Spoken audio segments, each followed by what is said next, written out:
Serial killer की अंतिम योजना का पता चलने के बाद डोनसू ने उसे रोकने के लिए सब कुछ करने की कसम खाई है कि क्या वह जासूसी खुशी पर भरोसा कर सकता है या उसे मामले को अपने हाथों में लेना होगा। चलो पुलिस द्वारा पकड़े जाने के बाद पता करें।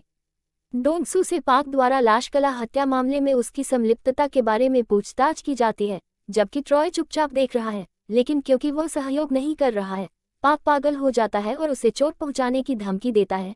डोनसू बोलता है, यह कहते हुए कि वह धारावाहिक के बारे में जानता है। हत्यारा एक दृष्टि के माध्यम से वह इसे दो पुलिस को समझाने की कोशिश करता है, लेकिन वह इसे इतनी बुरी तरह से करता है कि इससे पहले कि वह डोनसू मोर जॉय को चोट पहुंचा पाता, पाक उस पर गुस्सा हो जाता है और पाक को रोक देता है और उसके जाने के बाद उसे छोड़ने का आदेश देता है। जॉय डोंगसू से खुशी के अनुसार शांति से बात करता है। वह नहीं मानता कि डोनसू सीरियल किलर है, इसलिए उन्हें इस समय असली एक को पहचानने और पकड़ने में उसकी मदद की जरूरत है। जॉय डोनसू से पूछता है उसका कौन सा दर्शन उसे सबसे ज्यादा परेशान करता है। डोनसू का कहना है कि यह सीरियल किलर का अंतिम मर्डर पीस है जिसमें 3 बच्चे शामिल हैं। फिर जासूस जानना चाहता है कि उसे इसके बारे में कैसे पता चला, लेकिन डोनसू सच्चाई का खुलासा करने के लिए अनिच्छुक है, यह जानकर कि अधिक अधिकारी उनकी बातचीत सुन रहे हैं, क्योंकि यह आनंद उसे ले जाता है अधिक गोपनीयता के लिए। छत के माध्यम से डोम के माध्यम से खुशी दिखाई देती है कि कैसे वह हथकड़ी को हटाने के लिए और जासूसी के आश्चर्य के लिए लापरवाही से अपना हाथ तोड़ देता है। डोनसू का हाथ अपने आप ठीक हो जाता है और अंत में उसे पता चलता है कि वह अपनी दाहिनी आंख से हत्यारे के नजरिए को देख सकता है। इसके साथ वह आनंद से पूछता है कि क्या वह उसे बेनकाब करने जा रहा है, और जनता की विवादित पसंद के लिए उसकी क्षमता कहती है कि उसके पास लोगों को समझाने के लिए ऐसा करने के अलावा कोई विकल्प नहीं है कि डोनसू निर्दोष है।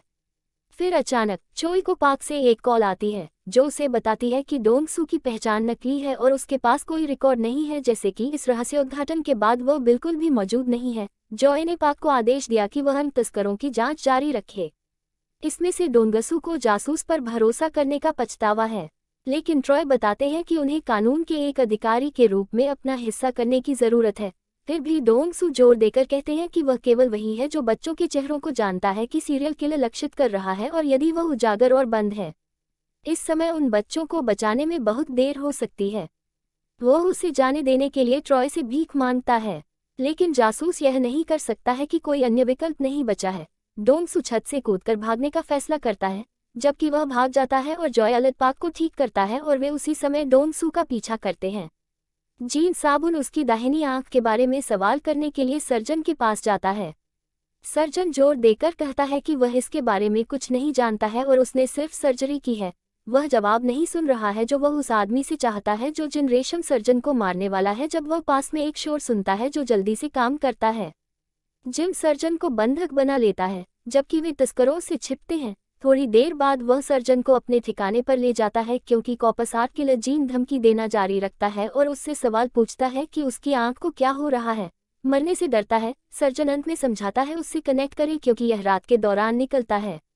डोंगसू को सर्जन के स्थान पर लाया गया जिम सोप भी पहुंचे और खून से लथपथ उनकी मदद मांगी। पहले तो सर्जन ने मना कर दिया, लेकिन बाद में उन्होंने उन्हें बहुत सारे पैसे देने का वादा किया। सर्जन ने अपना विचार बदल दिया, लेकिन यह जानकर कि वास्तव में क्या है। जिंग सियाओ ने सर्जन से कहा कि वह अपने किसी भी अंग के साथ खिलवाड़ न करे, क्योंकि वह पहले से ही कैंसर से भरा हुआ था। सर्जन तब बताते हैं कि सिंडिकेट में उनका काम लोगों की आंखें और आंतरिक अंग निकालना है। हालांकि उस रात डोंगसू ने खुद को ठीक किया और भाग गया जैसे कि कुछ भी नहीं हुआ।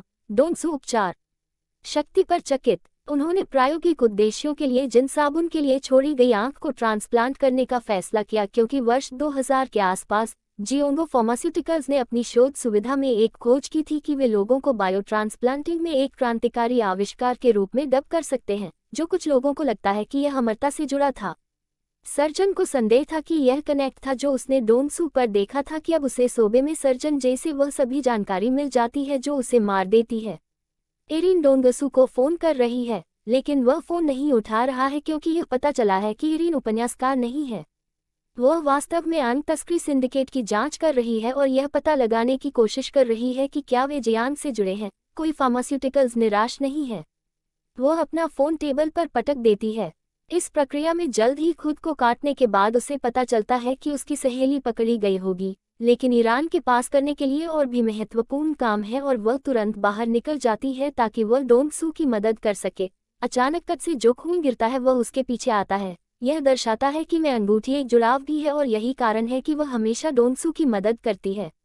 दूसरी ओर अवैध व्यापार करने वालों को पता चलता है कि सर्जन गायब है। वे अपनी सबसे महत्वपूर्ण संपत्तियों में से एक को खोना नहीं चाहते हैं। श्री किम अपने आदमियों को आदेश देते हैं कि वे कुछ ही सेकंड बाद उनकी तलाश करें। बाद में उन्हें वू जिन का फोन आया, जिसमें उन्होंने कहा कि जिन साबुन इस वजह से कल से घर नहीं गया है। मिस्टर किम वू जिन को जिन सोप के घर में घुसने का आदेश देते हैं और किसी भी सुराग की तलाश करते हैं जिसका उपयोग वे जिन सोप अपार्टमेंट के रास्ते में जिन सोप को ट्रैक करने के लिए कर सकते हैं। एरिन वू जिन को पूछना शुरू कर देती है, लेकिन वह लगभग पकड़ी जाती है क्योंकि डोंगसू उसे बुलाती है। वू जिन को उसकी रिंगटोन सुनने के लिए प्रेरित कर रही है। उसके लिए सौभाग्य की बात है कि मैंने मैनेजरों को फोन किया कि वह छिप जाए और उसका फोन बंद कर दे, इससे पहले कि वह पुल के नीचे आदमी की नजरों से ओझल हो जाए। हालांकि वुडन उसके पीछे दिखाई देता है और ईरान पर चाकू से वार करता है, उसे जान से मारने की धमकी देता है। वह जिन साबुन की असली पहचान के बारे में वुजन को चेतावनी देने की कोशिश करती है, लेकिन वह इसे हंसी में उड़ा देता है। उनका कहना है कि सिंडिकेट को किसी की निजी जिंदगी से कोई मतलब नहीं है, वे केवल व्यक्ति का पैसा चाहते हैं। फिर अचानक मैं उससे दूर हो गया और उसे लगभग तुरंत वापस डोंगसू के पास ले गया। वह कबाड़ की दुकान पर जाता है और एक मल्टी कॉकटेल बनाता है और उसके बाद वह प्राथमिक विद्यालयों में से एक के लिए अपना रास्ता बनाता है और एक छोटी आग डोंगसू का कारण बनता है। फिर अधिकारियों को आतंकवादी होने का नाटक करता है और उन्हें चेतावनी देता है कि वह शहर के हर प्राथमिक विद्यालय में और अधिक कहर बरपाएगा। खुशी को सूचना मिलती है डोंगसू ने क्या किया और उसे पता चलता है कि वह पहले ही मामले को अपने हाथ में ले चुका है। उसके कारण अधिकारी प्राथमिक स्तर पर सभी कक्षाओं को रद्द कर देते हैं क्योंकि जिन साबुन समाचार देखता है वह दिखाता है कि इस बीच अपने पीड़ितों का अपहरण करने से रोकने का यह डोंगसू तरीका है। डोंगसू यह जानकर थोड़ी राहत महसूस करता है कि कोई भी बच्चा कुछ समय के लिए सड़कों पर नहीं होगा और खुशी के एक छोटे से क्षण में वह अपने मूल वीडियो में जेड की टिप्पणी पढ़ता है और उससे पूछता है कि वह ज़ियोस संस्करण के बारे में क्या सोचता है। डोंगसू खुशी से कहता है कि वह उससे प्यार करता है। संस्करण उसे अपने आश्चर्य के लिए सर्वश्रेष्ठ संगीतकार कहते हुए जेड जवाब देता है, तुरंत उसे यह बताते हुए कि वह चाहता है कि वे एक साथ उसका गाना गाएं। हालांकि उसकी खुशी तब कम हो जाती है जब उसकी दाहिनी आंख सॉकेट उसकी दृष्टि में फिर से दर्द करना शुरू कर देता है। वह सीरियल किलर को एक फोन पकड़े हुए देखता है, इसके माध्यम से उसके साथ संवाद करने की कोशिश कर रहा है। फिर उसने स्क्रीन पर अपना नंबर टाइप किया, डोंगसू को उसे कॉल करने का आदेश दिया। जल्दी से सोचते हुए सीरियल किलर को कॉल करने से पहले डोंगसू ने अपनी कॉलर आईडी छुपा ली और पहली बार डोंगजू और जिनसोप ने अपनी बातचीत की। डोंगसू ने कसम खाई कि वह उसे रोक देगा, लेकिन जिनसोप का कहना है कि अगले दिन लकड़ी के मृत शरीर को एक राहगीर द्वारा खोजा गया तो उसे पहले ही बहुत देर हो चुकी है। उसी समय ईरान डोंगसू के स्थान पर दिखाई देता है, उसे यह बताते हुए कि वह अब वहां सुरक्षित नहीं है। वह उसे अपने स्थान पर ले जाती है। वहां एक परित्यक्त मूवी थिएटर हाउस मैंने डोंगसू को बताया कि वह भी उसकी तरह एक संपर्क है जो उसे छुरा घोंपने के लिए कह रहा है। डोंगसू उसके बारे में सच्चाई जानकर हैरान है, फिर भी वह यह जानकर खुश है कि वह अकेला नहीं है जो एक ही अनुभव साझा कर रहा है, क्योंकि वे बच्चे डोंगसू थे और मैंने इस समय एक दूसरे को समझाते हुए फोन किया। उन्होंने अपने हाथ काट लिए और जुड़ गए, आखिरकार चुंबन के लिए झुकना। इस बीच जिन साबुन ने डोंगसू के रूप में कपड़े पहने और एक पार्किंग स्थल में जेड और उसकी तारीख पर हमला किया। संगीत चोरी करने के लिए उसे बुलाकर जिन साबुन ने उसे अपहरण कर लिया। जब अगली सुबह डोंगसू जाग गया, जिन साबुन उसे एक दृष्टि देता है। वह डोंगसू दिखाता है कि कैसे वह अपनी अंतिम योजना के लिए स्केच को काटता है, जिससे पता चलता है कि उसके पास बंदी है।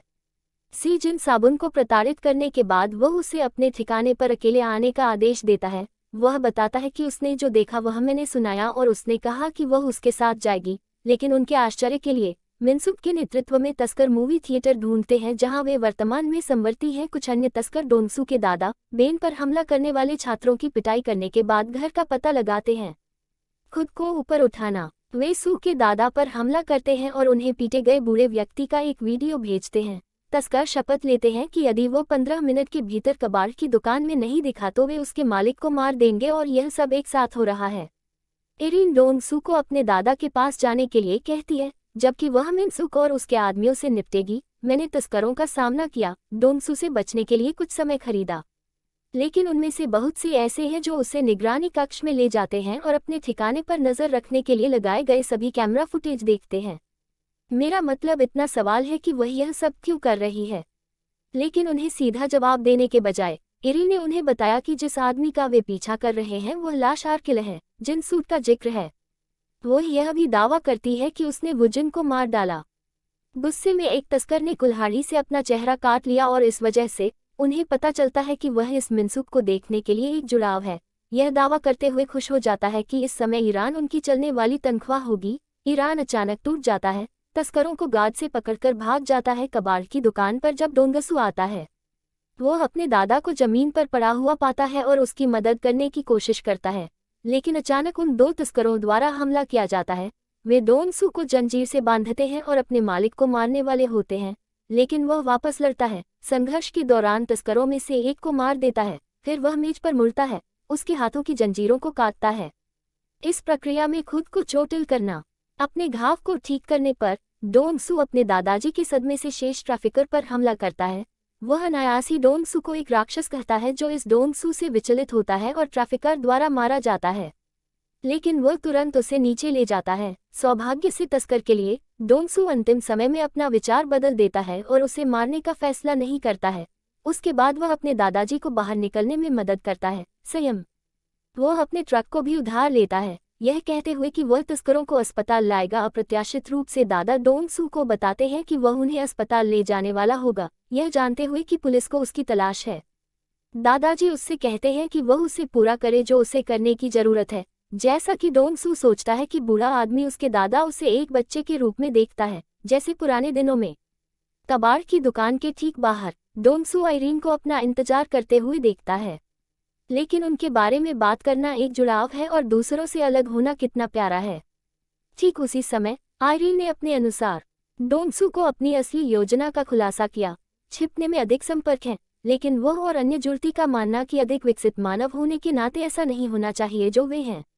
वे उस दुनिया पर राज करने वाले होने चाहिए और दुनिया में सर्वोच्च शासन करने के लिए जुड़ना उनका लक्ष्य है। उनकी बातचीत कम हो जाती है जब जिन साबुन डोंगसू को फिर से एक दृष्टि देता है। जिन साबुन वर्तमान में उबकाई कर रहा है, इस वजह से धीरे धीरे कैंसर द्वारा रक्त का सेवन किया जा रहा है। वह डोंगसू के साथ अपने मिलने के समय को बदल देता है और इसे पहले कर देता है। डोंगसू ने मुझे इस बारे में बताया, लेकिन वह कहती है कि इसमें भाग लेने के लिए उसकी पूर्व व्यस्तताएं हैं। वह सिर्फ डोंगसू को बताती है कि जो कोई भी पहले खत्म करता है उसे कॉल करना चाहिए और दूसरे स्टेशन पर जाना चाहिए। चॉय और पाक वर्तमान में अपराध स्थल पर वुजिन की मौत की जांच कर रहे हैं। उन्होंने एक कैमरा खोजा और इसकी सामग्री की जांच करने के लिए इसे ले लिया, और उनके झटके के लिए इसकी सामग्री जिन साबुन के बारे में है जो प्रत्येक तस्वीर के समय टिकटों को देखते हैं। ट्रॉय ने नोटिस किया कि जिम सोप की कोई भी तस्वीर केवल उस समय की नहीं है जब इस समय लाशकला दिखाई दी थी। पाक जैक के अपहरण के बारे में खुशी की सूचना देता है, उस महिला के अनुसार जो उस समय जैक के साथ थी। एक आंख के पैच वाले व्यक्ति ने उन पर हमला किया और जैक को दूर ले गया। जब वे पार्किंग के सुरक्षा कैमरे पर जांच करते हैं, खुशी को जल्दी से पता चलता है कि आदमी ने कपड़े पहने थे डोंगसू की तरह जिम सोप है, जिसके बारे में जानकारी जॉय को लगता है कि जिम सोप अब जानबूझकर गैंगसू पर अपने सभी अपराधों को कम कर रहा है, क्योंकि वह जल्द से जल्द जिम सोप की गिरफ्तारी का आदेश देता है। फिर भी जिंग सियाओ पहले से ही शहर की एक गली में चल रहा है। जिंग सियाओ डोंगसू से मिलता है और डोंगसू के भ्रम में जिन साबुन ने मास्क के साथ एक पूर्ण सुरक्षा सूट पहन रखा है, जैसा कि यह निकला जगह एक स्मोक मशीन से भरी हुई है। जिंग सिल्क उसे वैन में ले जाता है और अपने ठिकाने पर ले जाता है। ऐसा करते समय वह म्यूजिक प्लेयर पर डोंगसू गाना बजाता है। आखिरकार डोंगसू को जगाते हुए जिनसू ने अपनी दृष्टि साझा करते हुए उससे बात की। ऐसा लगता है जैसे दोनों एक दूसरे के बगल में बात कर रहे हैं। डोंगसू पूछता है कि वह यह सब क्यों कर रहा है, जिस पर जिन साबुन बस कहता है कि वह सिर्फ दूसरे लोगों की मौत को सुंदर बनाना चाहता है। लेकिन डोंगसू और कनेक्ट्स के बारे में जानने के बाद जब वे बाहर से जिनसू में पहुंचते हैं तो उनकी योजना अचानक बदल जाती है। डोंगसू सर्जन को ऐसे तैनात देखता है जैसे उसे सूली पर चढ़ाया गया हो और वह जैक की तलाश में इधर उधर देख रहा हो। तभी वह उसे बताता है कि अब वह अपने सिर को डोंगसू के शरीर में स्थानांतरित करने की योजना बना रहा है। डोंगसू के शरीर जिन पर संयोजकता का उपयोग करना, अमृतत्व प्राप्त करने का लक्ष्य, यह सब पागलपन सुनकर थक गया। डोंगसू ने उसे जेक को रिहा करने का आदेश दिया क्योंकि इस समय वह पहले से ही उसके पास है। जेनसेन साबुन अंत में जेड को डोंगसू में ले जाता है। अपनी मूर्ति को खून से लथपथ देखकर वह उसे शामिल करने के लिए ईमानदारी से माफी मांगता है। डी भ्रमित जेड पूछता है कि वह कौन है, जिस पर डोंगसू जवाब देता है कि वह जेड कवर किए गए गाने का मालिक है। वही अभी जोड़ता है कि जिनसू उसे लुभाने के लिए उसका अपहरण कर लेता है और इसके साथ डोंगसू एक बार फिर जेड से माफी मांगता है। लेकिन गिन्सबर्ग ने उनकी बातचीत को यह कहते हुए काट दिया कि वह अब अपना प्रयोग शुरू करेगा। अपनी दोनों छोटी उंगलियों को काटकर जिनसोक ज़ियोस की उंगली को डोंगसू के हाथ से जोड़ देता है। इसके विपरीत यह देखकर जेड घबरा जाता है, जबकि जिनसोक यह जानकर उत्साहित हो जाता है कि वह जो योजना बना रहा है वह संभव है। जब तक शरीर का कोई अंग जुड़ा है तब तक किसी के भी शरीर का कोई भी अंग जुड़ सकता है और शरीर उसे अपने जैसा ग्रहण कर लेगा। फिर जिनसोक यह कहते हुए एक सौदा करता है कि वह जेड को रिहा कर देगा यदि डोंगसू अपने सिर को हटाने के लिए सहमत हो जाता है और इसे जिनसोक के सिर के साथ बदल देता है। इस बीच ईरान वहां एक परित्यक्त मनोरंजन पार्क में आता है। वह घात लगाकर उसका पीछा करने वाले तस्कर को मार डालता है। वह फिर एक और संपर्क में जाती है, गिदोन नाम का एक बड़ा आदमी। उन्हें यह कहते हुए कि अब से वे कभी भी किसी के सामने नहीं झुकेंगे जो उन्हें अपनी क्षमताओं के लिए उपयोग करना चाहता है। वे अंग तस्करी सिंडिकेट से शुरू करते हैं। अंततः एक ही समय में उन्हें एक एक करके मारना। जॉय और पाक को वुडलैंड्स कैमरे की जांच से बरामद नई फाइलों के बारे में अतिरिक्त इंटेल प्राप्त होता है। वे स्थान में 2 पुलिस प्रमुखों को स्वात वापस बुलाने के बाद जिन साबुन के ठिकाने को देखते हैं। पहले वापस डोंगसू जाते हैं। वह ठंड में जागते हैं जहां वह अपने साथ पाता है। तब यह पता चलता है कि वह जेनसोक के प्रस्ताव से सहमत नहीं था, जिसके कारण वह निराशा के साथ मुकदमा करने से इनकार कर देता है। वह जोर देकर कहता है कि यह डोंगसू की गलती नहीं है। वास्तव में वह सोचता है कि लाश के रहस्य को उजागर करने के रास्ते में वह हत्यारे हैं, यह कहने के बाद कि उन्हें खेद है कि जीसा उनकी मृत्यु के लिए आता है। गुस्से में डोंगसू ने अपनी हथकड़ियों से बाहर निकलने के लिए अपनी पूरी ताकत झोंक दी, यहाँ तक अपने हाथों को वापस पाने के बाद इस प्रक्रिया में अपने हाथों को काट भी लिया। वह दरवाजे पर एक सीखने वाला जिनसोक पीटता है कि वह अब संयम से बाहर है। समवर्ती रूप से इरीन और गिदोन जिम स्वेज ठिकाने पर पहुंचते हैं। जैसा कि यह पता चला है, वह डोंगसू फोन में एक ट्रैकर लगाती है। इरीन गिदोन को आराम करने के लिए कहती है, जबकि वह डोंगसू की तलाश में जाती है। दरवाजे के पीटने की आवाज के बाद वह फ्रीजर ढूंढती है जहां वह है। जिन साबुन दिखाता है और उस पर हमला करता है, उसे दरवाजा खोलने से रोकना। यह देखते हुए कि इरीन जिन साबुन से जुड़ा है, अचानक उसके साथ एक कनेक्ट बच्चे को पैदा करने का विचार आता है। एक बार जब वह अपना सिर डोंगजू के शरीर में स्थानांतरित कर लेता है तो उनकी लड़ाई जारी रहती है, लेकिन जेनसेन उस पर हावी हो रहा है। वह उसे पहली मंजिल पर ऑपरेटिंग टेबल पर नीचे फेंक देता है। जब वह उसके नीचे जाता है, वे सुनते हैं कि एक कार बाहर खींच रही है क्योंकि जिन साबुन के पास कोई और विकल्प नहीं है। लेकिन आइरीन को छिपाने के लिए, इस अवसर को मुक्त करने के लिए उसे देखकर फ्रीजर से डोंगसू पूछता है कि वह कैसी है, लेकिन आइरीन कहती है कि उसे चिंता करने की कोई बात नहीं है। वह फिर उसे सचेत करती है कि बाहर के लोग हैं और उस दिशा में इशारा करते हैं जहां जिन साबुन गया था। ईरान उसे बताता है कि उसे तुरंत सोबा में खत्म करने की जरूरत है और गंभीर रूप से कहता है कि उनके अलग होने से पहले सब कुछ यहीं से शुरू होगा। वह उसे याद दिलाती है कि चाहे कुछ भी हो जाए, कनेक्ट के लिए भविष्य को बदलना होगा। बाहर चोया और पाक अधिक जमीन को कवर करने के लिए अलग होने का फैसला करते हैं, लेकिन इमारत में प्रवेश करते ही यह उनकी सबसे बड़ी गलती है। जॉय को गिदोन द्वारा बधाई दी जाती है, जबकि जिन सिल्क द्वारा पाक को मार दिया जाता है क्योंकि जॉयस ने गिदोन को गोली मार दी। वह तुरंत पता चलता है कि वह एक कनेक्ट है और उसके लिए सौभाग्य से एक स्मैक प्राप्त करता है। आइरीन आती है और अस्थायी रूप से स्किडिंग बंद कर देती है। हालांकि वह उसे जीवित आनंद में मदद करने के लिए नहीं है, उसे उस महिला के रूप में पहचानती है जिसने जिम सिल्क के कार्यस्थल से मुकदमा चलाने में मदद की थी।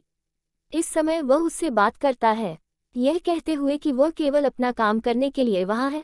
आनंद यह भी जोड़ता है कि भले ही वह यह नहीं समझता है कि क्या जुड़ता है, वह उनके साथ डोंगसू में वापस जाने के लिए सहानुभूति रखता है। वह जिन साबुन का सामना करता है, जो जिन को देखकर अपना गाना गाना शुरू कर देता है। साबुन और स्वयं दर्शन में एक ही समय की कल्पना दर्शाती है कि किस प्रकार 2 व्यक्ति एक हो जाते हैं। एक सीरियल किलर के साथ दृष्टि साझा करने के लिए किराए पर लिया गया। डोंगसू जिनसेओब पर पाक की बंदूक का उपयोग करने का आरोप लगाता है। जिनसेओब ने डोंगसू को गोली मार दी। अपनी बाईं आंख को नष्ट करने के लिए प्रबंध करना, लेकिन निश्चित रूप से वह अपने घावों को ठीक करता है जब वह बारूद से बाहर निकलता है। डोंगसू उसे हवा में दबा देता है। उसके द्वारा लिए गए पूरे जीवन के बदले में उसे मारना चाहते हैं। फिर अचानक डोंग सू उसे जाने देता है क्योंकि वह इस समय अपनी बाईं आंख को वापस कर देता है। जिनसू की दाहिनी आंख दुखने लगती है और घोषणा करती है कि वह अपनी आंख वापस ले रहा है और वह ऐसा करता है कि दर्द से कमजोर हुए गिनसू के साथ वह अपनी दाहिनी आंख के सॉकेट से बाहर निकल जाता है। डोंग सू उसे बुरी तरह से पीटता है, लेकिन जब वह जेनसेन साबुन खत्म करने वाला होता है तो जॉय इरीन के साथ आता है और उसे रोकता है। जॉय डोंगसू को जिन के रास्ते पर न जाने के लिए मनाने की कोशिश करता है, इसलिए यह कहते हुए कि अगर वह ऐसा करता है तो कानून उसे ढूंढ निकालेगा और स्वाद जल्द ही किसी भी समय पहुंच जाएगा, इसलिए बेहतर होगा कि वे बच जाएं।